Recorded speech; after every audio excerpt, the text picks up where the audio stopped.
teman-teman, Roma udah datang.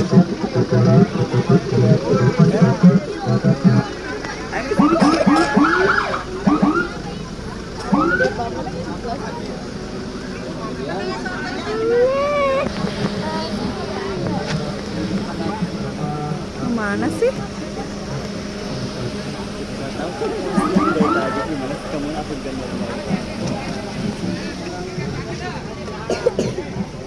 Iya juga naya.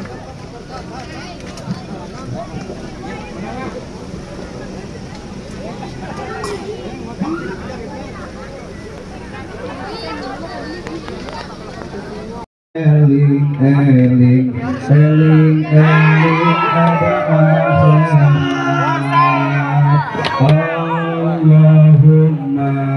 sholli wa sallim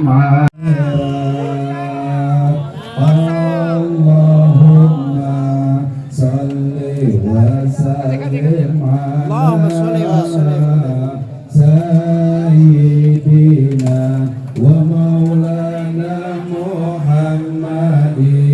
Ada nama ada Bismillahi salatan bila eling eling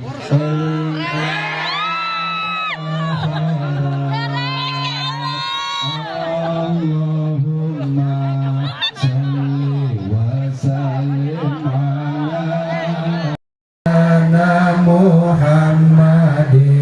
Ada nama ada Bismillahi salatan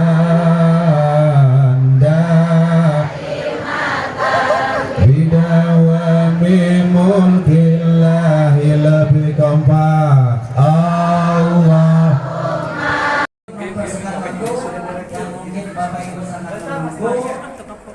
Dari maghrib, dari asar ya, untuk menyaksikan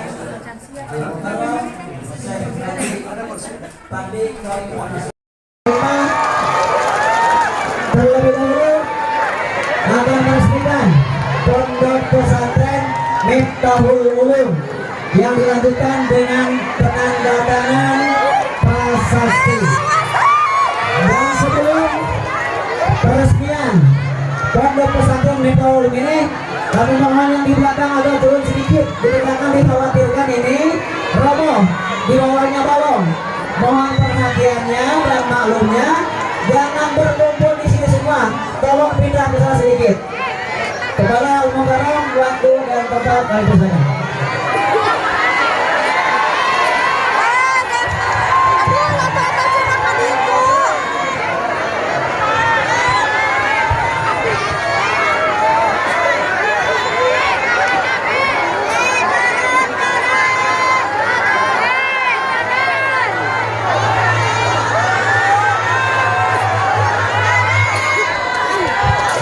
Allahumma sholli wa sallim wa barik alaihi. Allahumma sholli wa sallim wa barik alaihi. Awas satu turun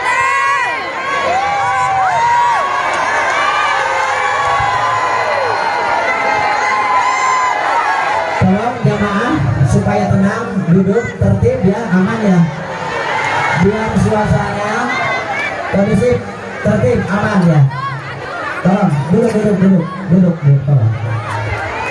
Kita geser dulu tengah.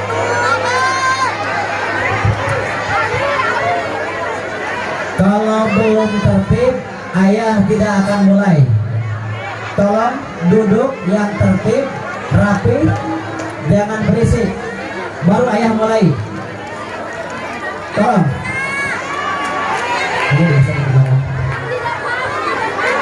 Jangan berisik. Tolong, jangan berisik. Tenang, aman, damai, supaya hikmat. Oke ya.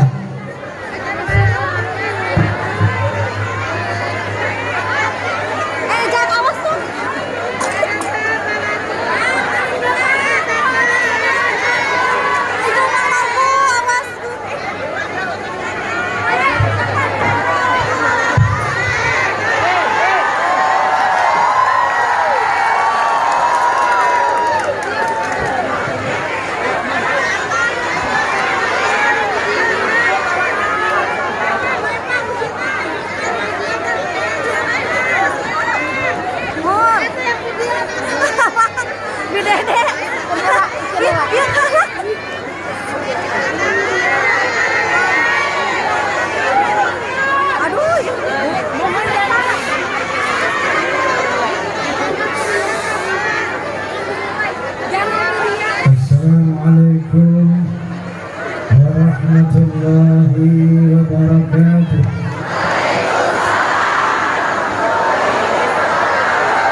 الحمد لله الذي هدى الناس إلى حياة طيبة في الدنيا والآخرة بالشريعة الإسلام. أشهد أن لا إله إلا الله وحده لا شريك له ذو الجلال والإكرام. وأشهد أن سيدنا ونبينا محمدا عبده ورسوله سيد العرب والأجم. فصلى الله على سيدنا محمد وعلى آله وصحبه وسلم. أما بعد, al-mukarramun, para habaib, para alim ulama, wabil khusus sahibul hajah, adinda Roma muda Kiai Haji Iman Mubarak, bapak-bapak pejabat sipil TNI maupun Polri yang saya hormati, Forum Silaturahmi Takmir Masjid dan Musyola Indonesia, Fahmi Tamami yang saya hormati. Saya mau tanya, di sini ada fans Roma yang Soneta enggak? Itu namanya Forza. Forza ini ada dua, Forza struktural dan non struktural. Orang struktural itu berseragam, punya KTA, terikat oleh disiplin organisasi, harus beriman, bertakwa, berakhlakul karimah, dan berloyalitas. Namun yang non struktural tidak terikat oleh aturan organisasi, tidak ber-KTA, namun sejauh pencinta Roma dan Soneta, itu namanya Forza. Paham? Paham? Kalau saya bilang Forza, tolong bilang keren, bisa? Forza! Forza! Sekian lama engkau menunggu untuk kedatanganku.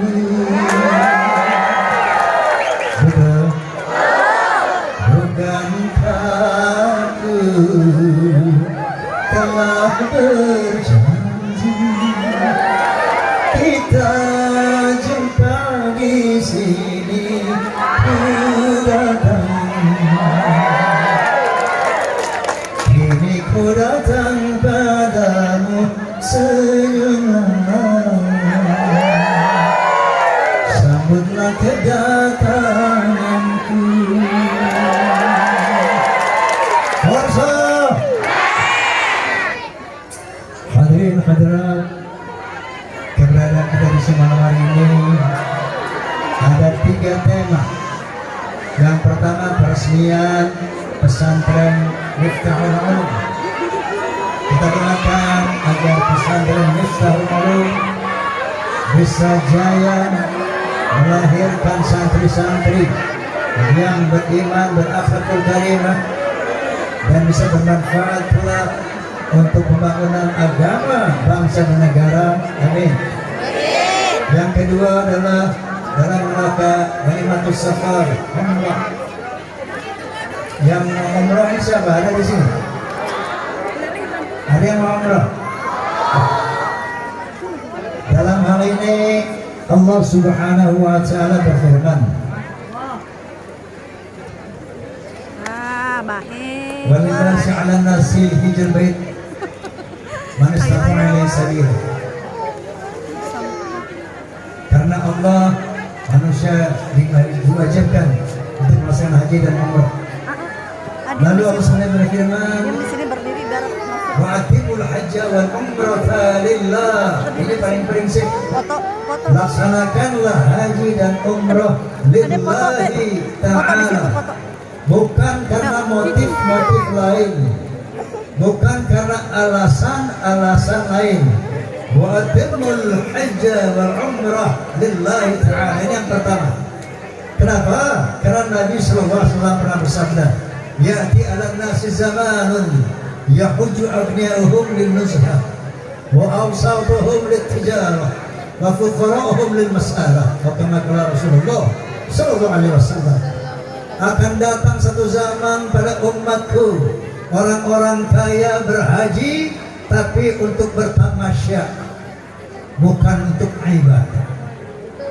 Yang kedua kata Nabi, orang-orang kaum menengah juga berhaji tapi bukan mau ibadah, tapi mau dagang, mau berbisnis di sana.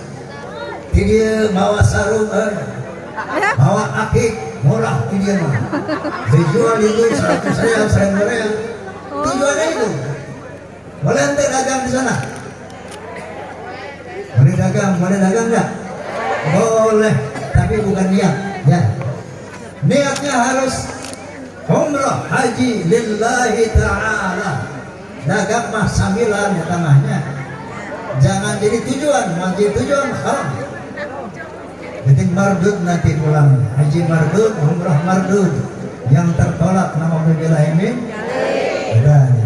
Ini yang pertama niat, yang kedua Allah Subhanahu wa taala wattazawwadu, berbekalah, baina harzali taqwa. Sesungguhnya sebaik-baik bekal adalah takwa. Apa itu takwa? Nah ini yang harus dibawa nanti ke Mekah, ke Madinah. Takwa, sebaik-baik bekal takwa. Naon eta takwa? 7 sifat. Yang pertama, orang takwa adalah alladzina yu'minuna bil ghaib. Beriman kepada yang gaib, Allah Subhanahu wa taala. Beriman kepada hari akhirat, ini beriman dengan gaib. Yang kedua, wa yuqimuna shalah, yang menegakkan salat secara konsisten 5 waktu sehari semalam. Nukatilu alladzina yunfiquna fis sarra wad dharra, suka memberi, suka berinfak dalam keadaan lapang dan sempit. Nanti di Mekah Pak Bu, banyak orang yang begini, sedekah, hamri dan sebagainya. Nah, jadi dipesankan Rasulullah Subhanahu wa taala, alladzina yunfiquna fis sarra'i wad dharra. Orang bertakwa itu tidak pelit, suka memberi dalam keadaan lapang maupun sempit. Muka obat wa kaziminal ghaiz, pandai menahan marah, tidak temperamental, tidak emosional. Karena di Makkah nanti Anda akan berjejal-jejal, ada yang terinjak, tersikut. Wal kaziminal ghaiz sudah dibawa. Tidak pandai marah, pandai menahan marah. Yang keenam, yang kelima, wal afina 'anil nas, pandai memaafkan kesalahan orang, tidak pendendam. Yang keenam, wallahu yuhibbul muhsinin, selalu berbuat baik kepada manusia, kepada alam, misalnya hewan dan tanaman. Nomor 7, idza fa'alu masyihatan aw zalam anfusahum dzakarullah fastaghfiru li dzunubihim, yaitu kalau dia terlanjur berbuat dosa, maka segera ingat kepada Allah dan mohon ampunan Allah. Ini yang kata Allah, wa khairuz taqwa, sebaik-baik bekal untuk dibawa umrah dan haji adalah takwa. Itu 7 sifat ini. Jangan sampai 7 sifat ini tidak diterapkan, tidak diimplementasikan dalam berumrah dan berhaji. Paham? Paham? Jasa Allah lain.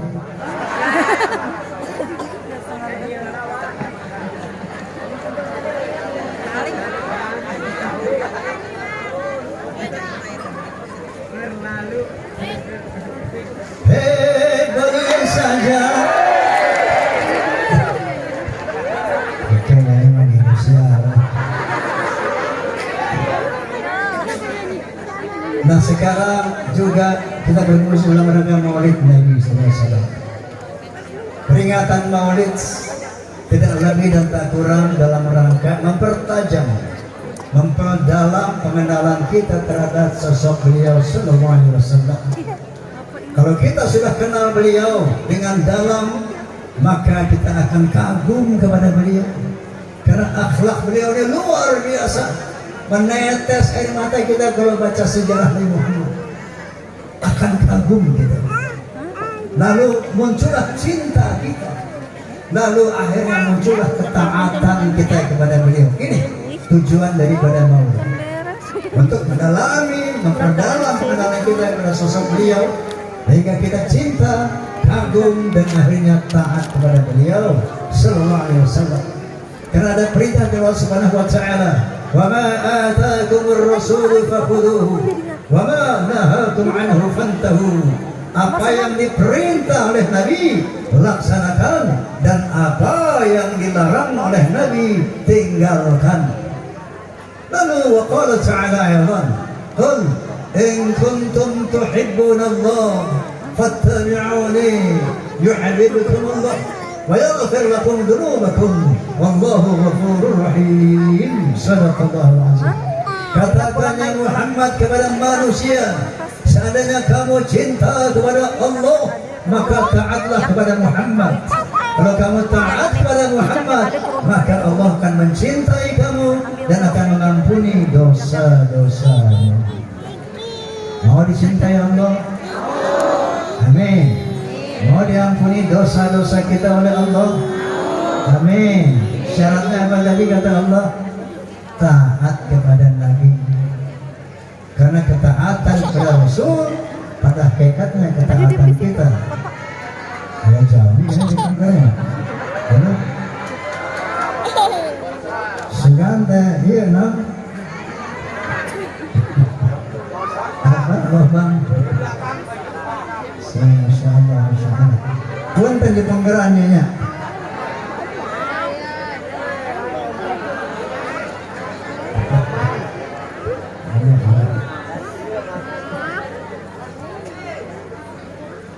Jadi itulah alaihissalam hanya diutus untuk bangsa Thamud saja. Nabi Isa alaihissalam hanya diutus untuk bangsa Israel saja. Sebagaimana firman Allah Subhanahu wa taala, "Wa rasulan ila bani Israil." Yesus yang kata mereka adalah Yesus Kristus itu ternyata diutus hanya untuk bangsa Israel saja.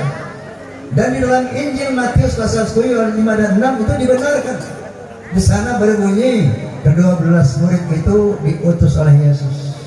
Kemudian dia berpesan kepada mereka, jangan kalian menyimpang ke jalan bangsa-bangsa lain atau memasuki kota orang Samaria, melainkan pergilah kepada domba-domba Israel. Jadi jelas sekali semua nabi ditugaskan untuk bangsanya masing-masing, termasuk Nabi Isa alaihissalam. Tapi tidak demikian Nabi Muhammad SAW. Beliau tidak diutus untuk bangsa Arab saja, tapi beliau diutus untuk seluruh bangsa-bangsa di dunia. Sebagaimana firman Allah Subhanahu wa taala, "Wa ma arsalnaka illa kaffatan lin-nas." Ya Muhammad, tidaklah engkau kami utus kecuali untuk seluruh manusia di muka bumi. Masya Allah. Allahu Akbar. Allahumma salli ala Muhammad. Begitu hebatnya Nabi kita. Wilayah dakwahnya universal dunia. Oleh karena itu beliau dibekali oleh kitab suci Al-Quranul Karim yang holistik, komprehensif, lengkap, menyeluruh. 30 juz, 114 surat, 6.236 ayat. Ini semuanya perihal kehidupan manusia ada bimbingannya di sana. Seluruh problematika manusia ada solusinya di sana. Masya Allah. Sehingga ada seorang sosiolog dari Amerika, Profesor Dr. Arnold Toynbee, setelah baca Al-Quran dia berkomentar. Apa katanya? Islam is not only a religion, but it's also a way of life and a whole civilization. Islam ternyata bukan sekedar agama, tapi dia way of life, bimbingan hidup, and a whole civilization, dan sebuah peradaban yang lengkap. Masya Allah. Allahu Akbar. Nah, itu kelebihan Nabi yang pertama. Beliau diutus untuk seluruh manusia, yang lain diutus untuk wilayahnya masing-masing. Dan yang kedua, salawat. Allah Subhanahu wa ta'ala berfirman, "Innallaha wa malaikatahu yusalluna 'alan nabi." Sesungguhnya Allah dan seluruh malaikat bersolawat kepada Nabi. Apa itu sholawat? Secara etimologis, sholawat adalah jamak daripada sholat. Contoh ada dalam firman Allah Subhanahu wa taala, "Hafizu 'ala sholawati wa sholatil wusta." Jagalah salat-salatmu. Sholawat itu salat-salat. Secara etimologis. Tetapi secara terminologi, lihat arahnya dari mana sholawat itu. Kalau dari Allah kepada Nabi, bukan sholat. Sholawat itu artinya memuliakan, menghormati, membanggakan. Paham? Nah begitu juga kalau sholat, sholawat datangnya dari manusia kepada Allah, ini artinya menyembah. Ini waktu sholat. Allah berfirman, Innani anallah, la ilaha illa ana, fa'abudni, wa aqim salata li dzikri. Allah berfirman, aku adalah Allah, tidak ada Tuhan selain aku, maka sembahlah aku, tegakkanlah salat demi mengingatku. Jadi orang salat itu menyembah Allah, bukan memuliakan Allah, tidak, tapi menyembah Allah. Kemudian kita, ya ayyuhalladzina amanu shallu alaihi wa sallimu taslima. Hai orang beriman, bersolawatlah kepada Nabi dan hormatilah beliau dengan sesempurna-sempurna penghormatan. Artinya kita mendoakan Nabi sebagaimana kalau habis adzan, apa doa kita? Allahumma rabb hadhihi ad-da'wati tammah wa salatil qa'imah hati sayyidina wa nabiyyina Muhammadan bla bla bla bla dan seterusnya kita doakan. Ya. Juga berarti kita muliakan Nabi. Nabi sallallahu alaihi wasallam bersabda, "Man shalla 'alaiya shalatan wahidatan sallallahu bihi asra. Wa man shalla 'alaiya salatan wahidatan sallallahu alaihi biha asra. Wa man shalla 'alaiya asran sallallahu alaihi biha mi'atan." Kata Rasulullah sallallahu alaihi wasallam. Barang siapa bersalawat kepadaku 1 kali, maka Allah akan bersalawat kepadanya 10 kali. Barang siapa yang bersalawat kepadaku 10 kali, maka Allah akan bersalawat kepadanya 100 kali. Itu jadi kelipatan-kelipatan salawat. Kalau kita salawat kepada Nabi, artinya kita muliakan Nabi, maka Allah akan menyayangi kita. Kalau kita hormati yang dicintai Allah, maka Allah akan menyayangi kita. Paham? Makanya berselawat itu tokaliknya kalau udah oke. Allahumma sholli ala Muhammad. Itu Allah berselawat. Artinya Allah menyayangi kita. Amin. Allahumma amin. Maka itu syafaat kunci surga. Kamu ini gak punya dosa, kenapa sampai sholat bengkak-bengkak kakimu, istighfar sepanjang itu setiap hari? Apa kata Nabi? Tidak bolehkah aku bersyukur kepada Allah yang telah memberikan derajat yang begitu tinggi kepadaku? Syukur akhlakul karim. Allahumma shalli wa sallim alaihi. Kepada manusia banyak sekali kisah-kisah yang luar biasa. Ya, saya kasih contoh soal aja. Ketika dia Taif, beliau dilempari batu orang Taif. Jibril alaihissalam yang selalu mendampingi beliau dalam berdakwah, gemes juga. Beliau berbisik kepada Nabi, ya Muhammad, angkat tanganmu kepada Allah sebagaimana para nabi sebelum kamu. Ketika umatnya durhaka, mereka meminta kepada Allah agar umatnya dihukum, aniaya. Nanti aku yang eksekusi mereka dengan menghimpit dengan 2 buah bukit ini. Nabi angkat tangan, tapi doanya beda. Allahumma hdi qawmi fa innahum la ya'lamun. Masyaallah. Ya Allah, berikan hidayah kepada umatku karena mereka tidak mengerti. Ya Allah, mereka melempari aku dengan batu, maafkan mereka ya Allah karena mereka belum mengerti. Sementara Jibril perintahkan Muhammad untuk mengazab mereka sebagaimana para nabi sebelum mereka. Ketika umat terdurhaka, maka nabinya memohonkan bencana kepada umat. Tidak demikian dengan nabi kita. Bahkan nabi memohonkan hidayah ampunan untuk orang yang menganiaya. Subhanallah, akhlakul karimah. Sama tanya bapak-bapak di sini. Bapak kalau sangat semangat tuh ya pentak